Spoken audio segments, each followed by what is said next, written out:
Good morning बच्चों। हमारी जो प्रश्नावली थी 1.5 उसमें से 4 क्वेश्चन आपके सुबह हो गए थे। अब 3 क्वेश्चन पूरे हो गए थे। चौथा क्वेश्चन था हमारा क्वेश्चन नंबर 4 है हमारा ये। इसमें कह रहा है संख्या रेखा पर 9.3 को अंडर रूट 9.3 को निरूपित कीजिए। तो देखो, इसको निरूपित करने के लिए सबसे पहले हम ए बी रेखा खींचेंगे 9.3 सेमी की। कितने की खींचेंगे? 9.3 सेमी की।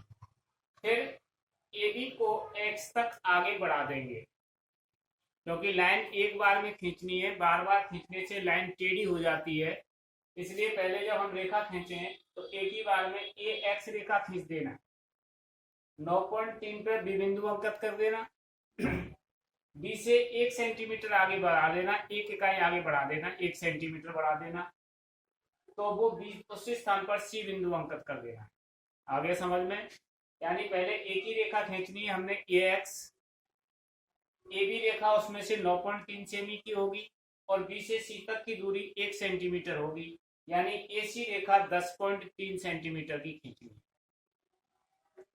बीसी रेखा 10.3 सेंटीमीटर की खींचने के बाद बीसी रेखा का लंब समद्विभाजक करेंगे। तो बीसी रेखा का लंब समद्विभाजक कैसे करेंगे? देखो, आपके सामने बना के बता देता हूं मैं इसको।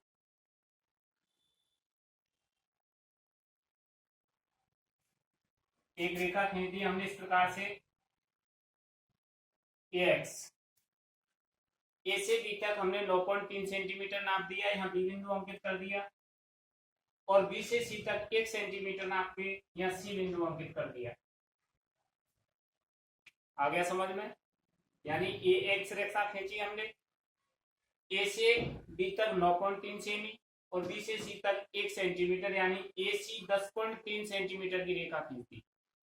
अब हम ए सी रेखा का लंब समद्विभाजक करेंगे, तो आधे से ज्यादा चाप खोलेंगे प्रकार में, यानी जैसे ये 10.3 एसी जो रेखा है 10.3 की है, तो 6 सेंटीमीटर का या 7 सेंटीमीटर का चाप खोल लेंगे और ए पे से एक चाप इधर लगाएंगे और एक चाप इधर। कौन से बिंदु पे से? ए पे से।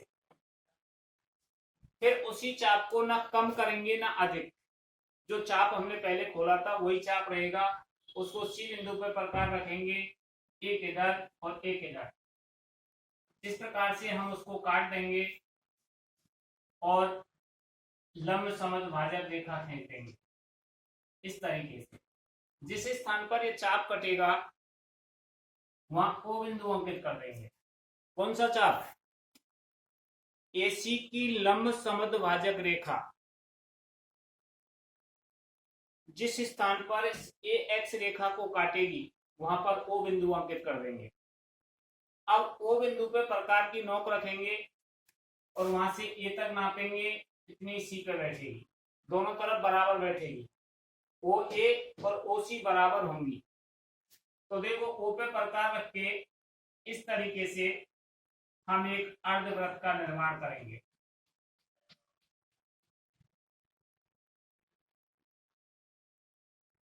इसका निर्माण किया हमने अर्धवृत्त का। किस स्थान पर प्रकार रखी हमने? ओ पे। ओ पे से और एक अर्धवृत्त का निर्माण किया। ओ ए और ओ सी दोनों बराबर दूरी की हैं, क्योंकि वृत्त का जो केंद्र होता है वो परिधि से समान दूरी पर होता है। खींच दिया। अब क्या करना है हमें? एक छोटा चाप खोलेंगे और बी बिंदु पर रख के उसको इस प्रकार से अर्धवृत्त का निर्माण करेंगे। ये कौन से बिंदु पर रखा हमने? बी बिंदु पर। बी बिंदु पर प्रकार रख के जितना चाप हमने खोला था, यानी इससे 90 डिग्री का कोण बनाना है हमें। एक चाप काटा, 60 डिग्री का कोण बना।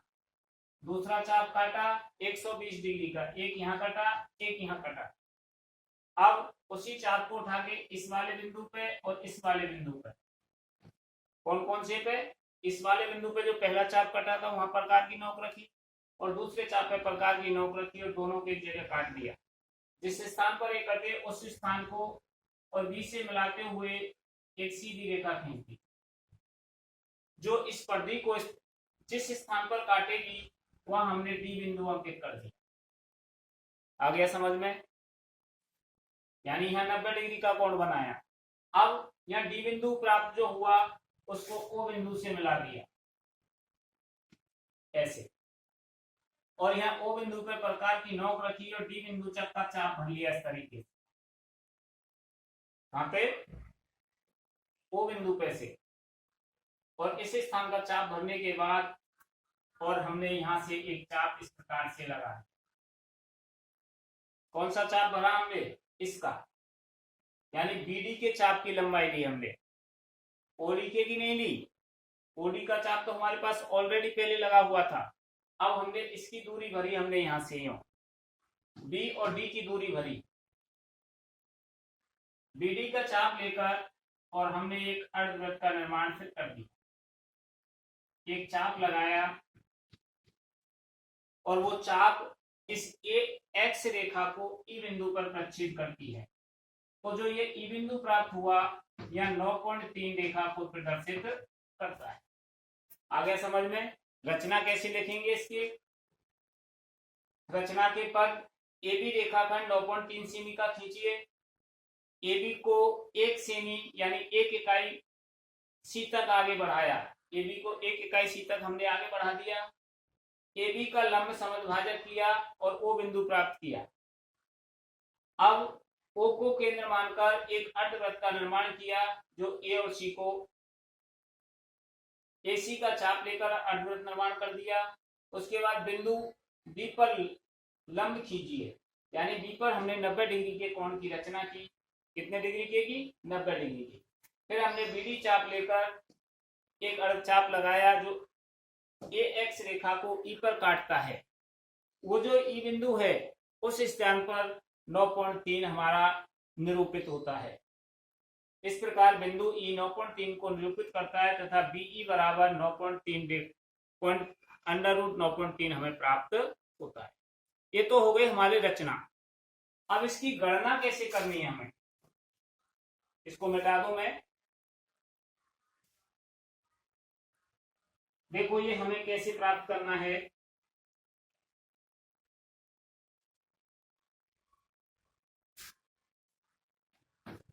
अब देखो हमारे पास OA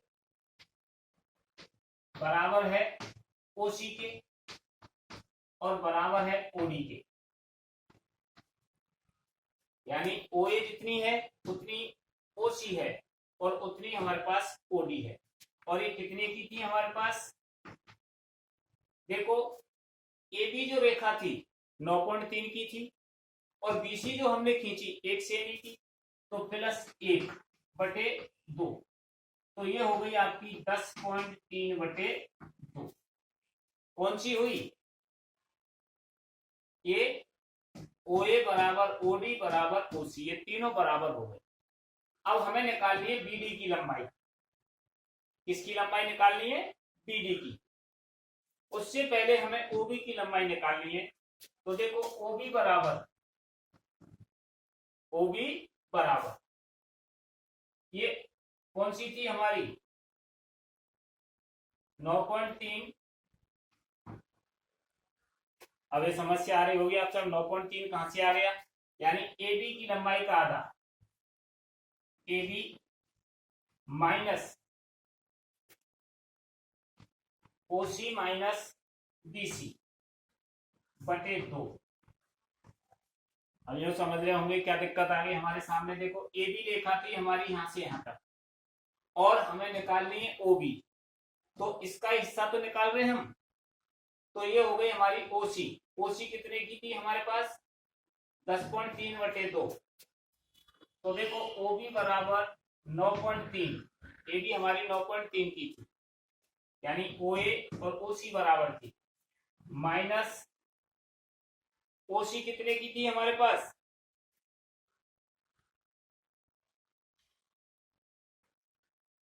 OC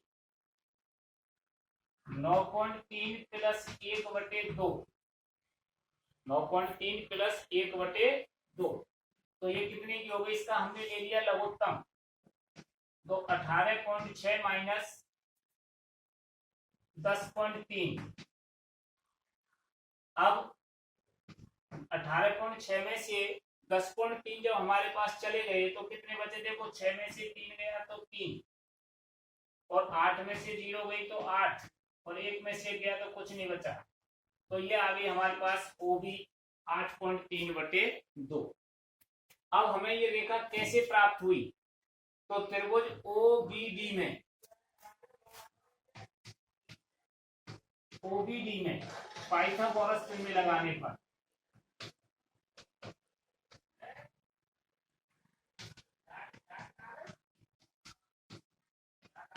क्या? पाइथागोरस प्रमेय लगाने पर हमें ओडी की लंबाई निकालनी है, बीडी की।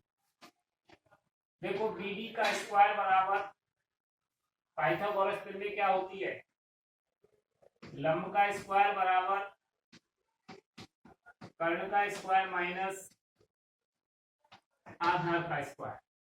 तो देखो यहाँ 90 डिग्री का कोण है, तो ये हो गया हमारा लंब बीडी।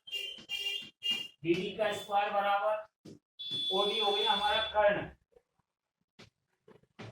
माइनस ओबी हो गया हमारे पास आधार। अब ओडी की लंबाई हमने यहाँ निकाली थी, कितनी है? देखो 10.3/2 इसका स्क्वायर, और ओबी हमने अभी निकाली है 8.3/2 का स्क्वायर। अब यहाँ को फॉर्मूला लग गया, मैंने जो सुबह बताया था आपको, ए स्क्वायर माइनस बी स्क्वायर बराबर, एक बार प्लस में लिख देंगे, एक बार माइनस में। तो ये हो गया 10.3/2 प्लस 8.3/2 और 10.3/2 माइनस 8.3/2। तो बताया था मैंने आपको कल वाली वीडियो क्लास में, ए प्लस बी और ए माइनस बी, ये हमने जोड़ दिया तो ये हो गया 18.6/2। लघुत्तम लेना पड़ता है इसमें, और इसमें से ये घटा दिया हमने 10.3 में से 8.3, तो 2.2/2। अब इस 2 से हमने इस 2 को काट दिया और इस 2 का भाग दे दिया, तो 9.3। ये आ गया आपके पास बीडी का स्क्वायर। हमें चाहिए बीडी, तो 9.3 का अंडर रूट इति सिद्धम।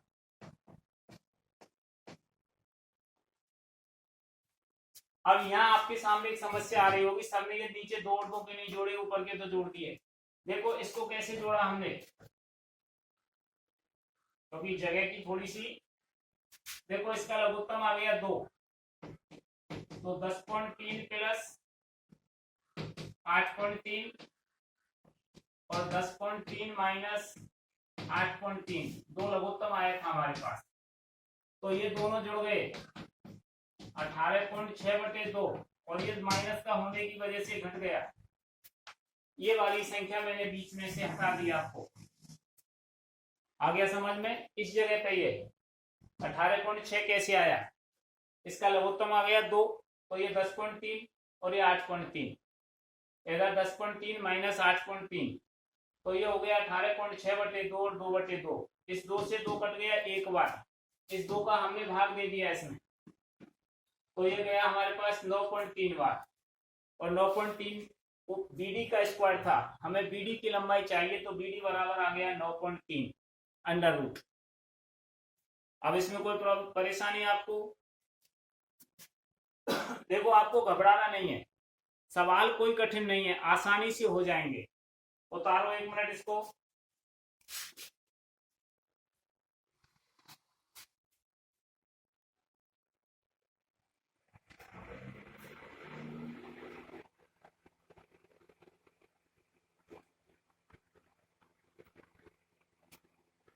अब देखो नेक्स्ट जो हमारा सवाल है,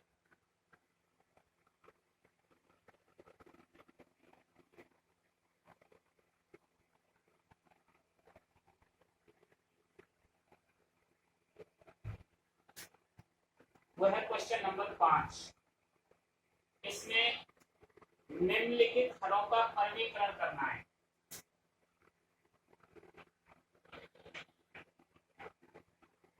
निम्न के हरों का परिमेयकरण करो।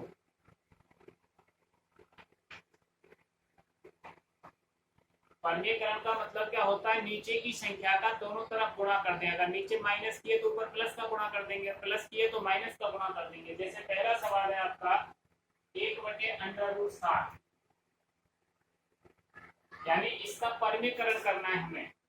तो नीचे √7 है तो दोनों तरफ हल 1/√7 गुणा √7/√7, दोनों तरफ गुणा करने से संख्या वही रहेगी। तो देखो √7 का गुणा 1 से किया तो √7, और √7 का गुणा √7 से किया तो अंडर हट जाएगा, वही संख्या है। यही आपका आंसर है। परिमेयकरण करने का मतलब यही होता है। दूसरी संख्या है आपका, दूसरा क्वेश्चन है 1/√7 माइनस √6। 1/√7 माइनस √6, इसका जब हम हल करेंगे तो देखो 1/√7 माइनस √6, यहाँ अकेली संख्या थी तो अकेली का गुणा किया। यहाँ दो संख्या है तो अगर यहाँ संख्या माइनस का चिन्ह है बीच में तो प्लस का गुणा करेंगे, और अगर प्लस का चिन्ह है तो माइनस का गुणा करेंगे। तो हमारे पास माइनस का है तो हमने प्लस का गुणा कर दिया। √7 माइनस √6 की जगह प्लस हो गया, √7 प्लस √6। तराजू के दोनों पल्ले बराबर हैं, वही संख्या है। 1 किलो चीनी की तोल रहे हैं आप तो 1 किलो का बाट रखेंगे, उसके ऊपर 1-1 किलो और रख दे तो दोनों तरफ वजन बराबर रहेगा। तो ये संख्या हो गई हमारे पास √7 प्लस √6। अब वही फॉर्मूला हो गई सर्व समता नंबर 3, a माइनस टी और a प्लस बी दोनों संख्या समान है तो a² माइनस b², √7 माइनस 6। अगर ऐसे लिखना चाहे तो एक लाइन और बढ़ा सकते हो आप, √7 का स्क्वायर माइनस √6 का स्क्वायर। जब इसको हम आगे बढ़ाएंगे तो क्या हो जाएगा, देखो ये √7 प्लस √6, यह संख्या आ जाएगी आपकी 7 माइनस 6। 7 में से 6 जाता है तो 1 बचता है, और किसी भी संख्या में 1 का भाग देते हैं तो कोई परिवर्तन नहीं होता। तो ये हो गया आपका √7 प्लस √6, इसका परिमेयकरण हो गया। इसके बाद क्वेश्चन नंबर 3 है आपका, उसमें जो संख्या है आपकी वो है 1 प्लस 1/,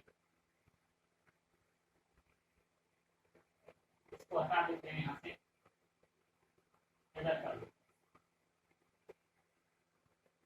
तीसरा क्वेश्चन है, संख्या है आपकी 1/√5 प्लस √2। हल देखो इसमें और उसमें क्या अंतर है, यहाँ माइनस की संख्या दी थी, यहाँ प्लस की दे दी, तो हमें इसके विपरीत चिन्हों का गुणा करना है। 1/√5 प्लस √2 गुणा √5 माइनस √2, √5 माइनस √2। नीचे का जो चिन्ह है उसके विपरीत में गुणा करने हमें। तो अब इसको हल करेंगे तो ये हो गया आपके पास √5 माइनस √2। यहाँ वही फॉर्मूला लग गया, a प्लस बी और a माइनस बी बराबर a² माइनस b²। तो यहाँ √5 का वर्ग माइनस √2 का वर्ग। अंडर की संख्या का जब वर्ग करते हैं तो अंडर हट जाता है, वही संख्या आती है। तो यहाँ हो गया आपके पास √5 माइनस √2/5 माइनस 2।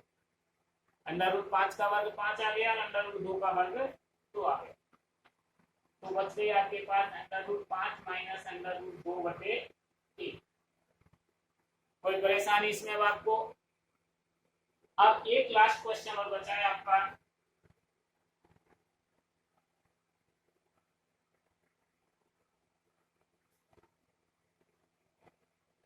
वो है संख्या 1/, √7 माइनस 2। देखो यहाँ गौर करने की चीज है, 7 का ही अंडर रूट है, 2 पे अंडर रूट नहीं है।